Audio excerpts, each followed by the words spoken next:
Oke, sekarang kita lanjut ke pelajarannya saja ya. Untuk mempersingkat waktu, silakan dibuka kelas 1 buku tema 5-nya benda hidup dan benda tak hidup. Sudah? Sebelum kita masuk ke pelajaran, di situ kan ada lagu Topi Saya Bunda. Nah, kita nyanyikan dulu ya. Sudah ada yang bisa? Oke, kalau sudah ada yang bisa kita nyanyikan dulu. 1, 2, 3. Topi saya Bunda, Bunda topi saya. Kalau tidak Bunda, bukan topi saya. Nah, di situ ada kalimat atau kata-kata yang merupakan benda hidup dan benda tak hidup. Sebelumnya, kalian sudah ingat apa belum pengertian benda hidup dan benda tak hidup? Mari kita simak bersama-sama ya.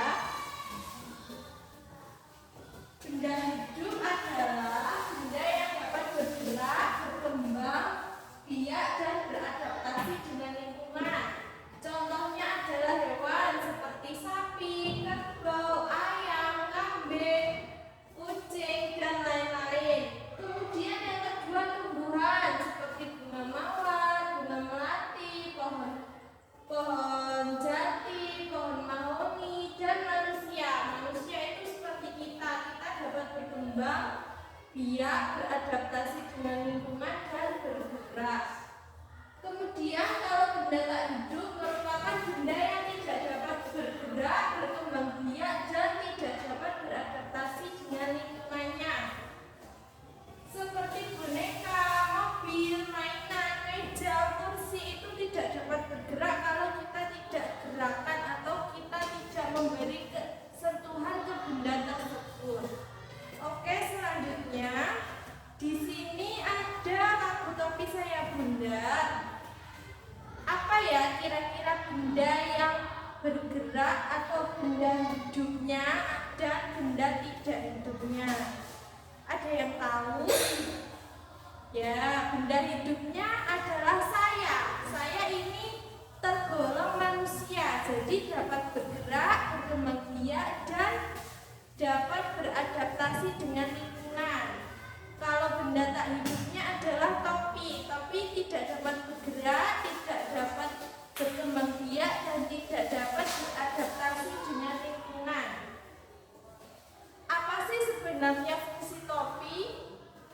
Topi berfungsi untuk melindungi kepala dari terik matahari, dari rintik hujan, dan dari kotoran atau debu yang menempel di rambut. Benda apa yang mempunyai kesamaan dengan topi? Seperti peci. Peci itu yang dibuat untuk kalian sholat untuk anak laki-laki.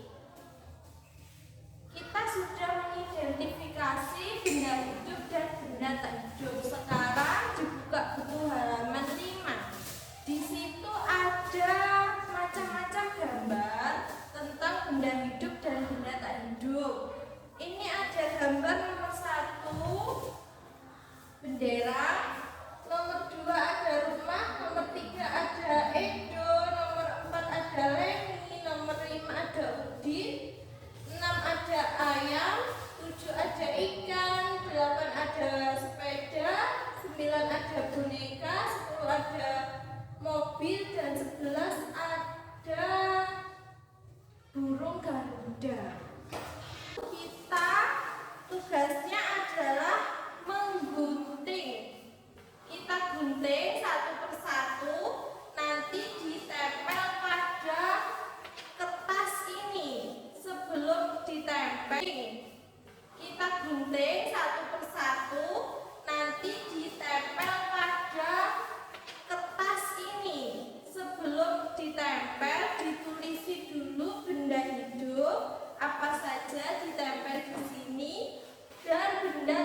menjadi dua.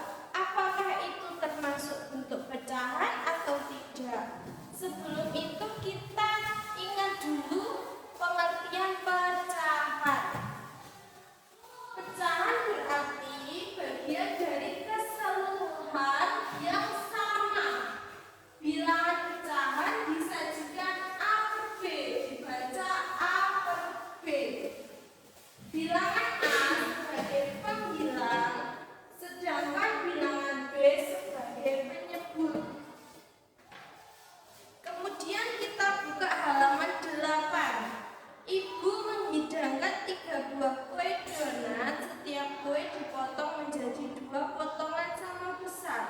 Siti, Ali, dan Ayah mengambil masing-masing 1 potong. Siti sangat senang bersama keluarga di rumah. Di sini ada 2 buah donat.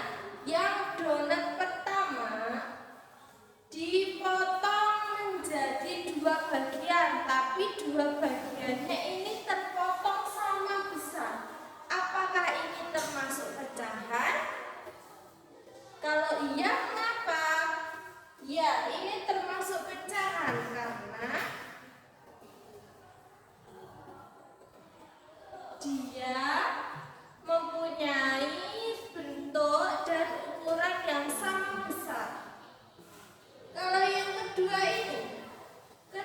ini dipotong menjadi 2, tetapi bukan termasuk pecahan karena dia dipotongnya ada yang besar dan ada yang kecil. Pecahan itu kalau ukurannya sama besar. Gitu ya. Terus ini 1 donat dipotong menjadi 2 pecahan, 2 bagian. 1 bagian ini disebut 1 per 2. Gimana cara menuliskannya? Apa yang menjadi A dan apa yang menjadi B? 1 per 2. 1 ini sebagai pembilang, dikasih garis pembilang, bawahnya ditulis 2. Ini cara menulis 1 per 2. Bagaimana cara membacanya? Dibaca 1 per 2. Bisa ya?